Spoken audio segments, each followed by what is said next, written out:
thunderstorm comes. The sky grows dark, wind begins to blow. Many people feel scared, they hide from the storm.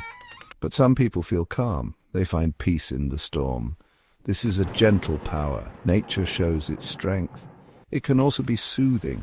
Imagine the world outside. Heavy rain starts to fall. It hits the roof softly, then a rumble of thunder. It is far away at first, then it comes closer.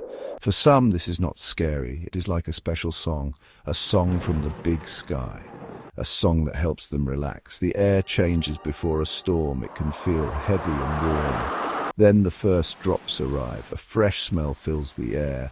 This smell is called petrichor. It comes from the wet earth. It is a clean, natural smell. Many find this smell calming. It tells us rain is here. Nature is changing the scene. So a storm is not just noise, it is a whole experience. Why do storm sounds calm us? It seems a little strange. Thunder can be very loud, rain can be very strong. But these sounds have a pattern. The rain falls steadily. It makes a soft, constant noise. This is like a gentle hum. It can cover other noises, noises that might worry us. This steady sound is special. Scientists call some sounds pink noise. Pink noise has all frequencies, but the lower sounds are stronger. Rain sounds are like pink noise. Thunder rumbles are also low. These sounds are not sharp. They do not surprise us badly. They are deep and full. Our brains can find them relaxing. Think of a baby sleeping. Sometimes a soft, steady noise helps, like a fan or soft music. The sounds of a thunderstorm can be similar. They create a sound blanket. This blanket can make us feel safe. It feels like being protected. The world outside is busy, but inside, with the storm sounds, it is calm. Our minds can rest then. Natural sounds can feel familiar. A thunderstorm is a big event. It happens high in the sky. It needs a few things to start. First, it needs warm, wet air. This air is light. It wants to rise up like a bubble in water. This warm air goes higher and higher into the sky. This is the first step. As the warm air rises, it meets cold air above. The warm air cools down. The water in the air turns. It turns into tiny water drops or tiny pieces of ice. These gather to make clouds. Big, tall clouds form. These are called cumulonimbus clouds. They look like giant towers. Inside these big storm clouds, many things are happening. The water drops and ice bump. They move around very fast. This creates static electricity, like when you rub a balloon. The cloud fills with this power. The top of the cloud gets one charge. The bottom gets another charge. Usually top is positive, bottom negative. When the charge is too big, the cloud needs to release it. Scientists study many things. They also study natural sounds.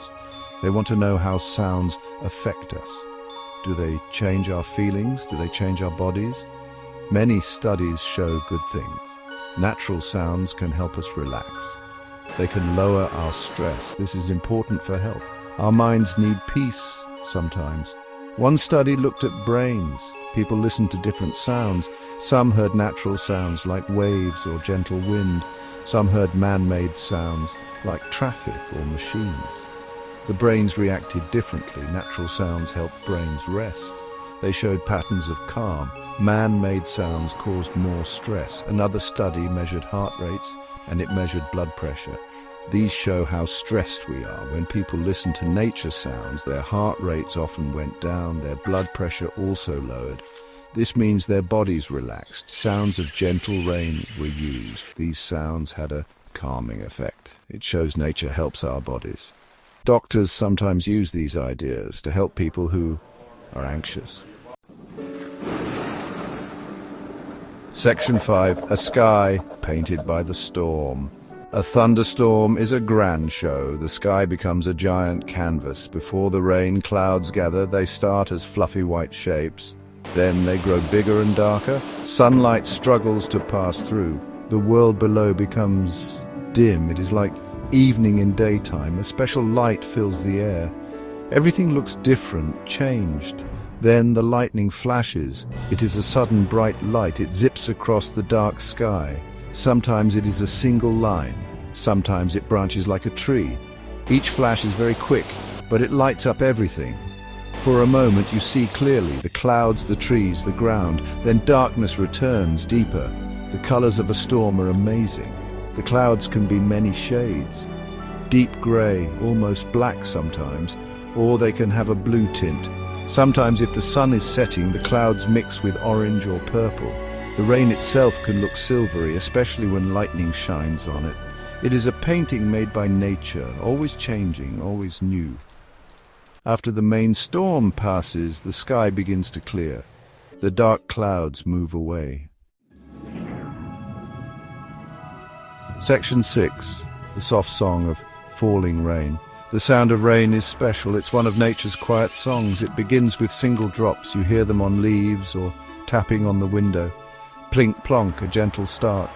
Then more drops join in, and soon it is a steady rhythm, a continuous soft sound. This sound fills the air. Rain sounds different on things. On a metal roof it's louder, a drumming rhythmic beat. On grass it's very soft, a gentle shushing sound. On water, like a pond, it makes tiny circles and a sound like many whispers. Each surface plays its own tune when the rain comes down. The rhythm of rain is constant. It's not too fast, not too slow. This steady pattern can be calming. Our brains like patterns. They help us feel secure. The rain song has no words, but it speaks to our feelings. It can make us feel cozy, safe inside, listening to it as the world outside gets wet. Heavy rain has a stronger voice. It's a rushing, pouring sound like a waterfall, but all around. This can be very powerful. Section 7. The deep voice of the thunder. Thunder is the storm's deep voice. It follows the flash of lightning. First you see the bright light, then you wait for the sound. If the storm is far away, the thunder is a low rumble, a soft grumbling in the distance, like a giant gently stirring. This sound can be quite peaceful, a reminder of nature's power. When the storm is closer, the thunder is much louder. It can be a sudden sharp crack or a long rolling roar. This sound can shake the ground. It can make windows rattle. Some find this part frightening, but others find it exciting. It's a display of great energy, a powerful sound from the sky. The sound of thunder varies. Sometimes it's a single boom, other times it rumbles for long. This is because of echoes. The sound bounces off clouds and off hills or buildings, so we hear it many times. This makes the sound last longer and gives it a complex quality, like a drum roll in nature's orchestra. For those who love storms, the sound of thunder is majestic. Section 8. Storms in old tales and ways. Thunderstorms are very old. They have been here for ages, long before cities and roads. People saw these great storms. They heard the loud thunder. They saw the bright lightning. It was a powerful experience. So storms became part of stories and part of old beliefs. All around the world, in many ancient cultures, thunder and lightning were special. They were linked to powerful gods or mighty spirits in the sky. For example, the ancient Greeks had Zeus, king of the gods. He used lightning bolts as weapons. Norse people had Thor. His hammer created thunder. These gods were strong and important. Storms were not always seen as angry. Sometimes they were a good sign. Rain was vital for crops, so a thunderstorm could mean life. It meant water for the plants and food for the people. In some dry places, rain was a blessing. The storm brought this gift, so it was welcomed by some. People also saw storms as cleansing. The strong wind and heavy rain washed the air and the land. Section 9. Finding peace in nature's show. We have explored the thunderstorm, its sounds, its sights, its power. We saw how it can be calming even though it is so strong. The rain, the thunder, the dark sky, these things can bring peace to many people's minds. This connection to nature is vital. It is something we all need in our busy modern lives. Listening to a thunderstorm is like listening to an old friend. Nature speaks in its own language, a language of wind and water, a language of light and sound. When we take time to listen, we can learn something important. We can learn about stillness, we can learn about power, and we can learn about ourselves. The world today is often noisy, full of man-made sounds, cars, phones, machines. These can make us feel tired or stressed and anxious. Nature offers a different soundscape. The sounds of a storm are complex yet simple. They are powerful yet soothing. They help our minds to reset. So next time a storm arrives, perhaps do not hide away. If you feel safe, take a moment, watch the sky change its colors.